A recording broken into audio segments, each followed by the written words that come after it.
After racking up wins on the battlefield, Ukrainian leaders are enjoying some diplomatic victories, one of which saw the release of 2 Americans captured by Russia.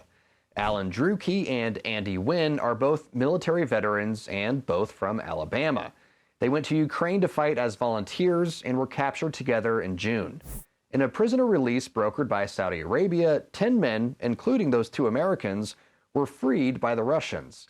The men were taken to the U.S. Embassy in Saudi Arabia and are expected to return stateside soon.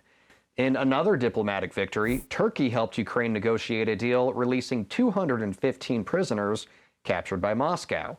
Half of those prisoners are fighters from the Azov Regiment. The regiment formed in 2014 as a volunteer militia to fight pro-Russian forces. The regiment eventually became part of the National Guard. The Azov fighters released in the exchange were captured at a steel factory in Mariupol after holding out for weeks. Russia calls Azov a terrorist group and vowed to put the captured fighters on trial. With their release, that obviously cannot happen. Several pro-war bloggers in Russia are openly criticizing the prisoner swap. One former Russian intelligence officer said the release is worse than a crime and called it incredibly stupid.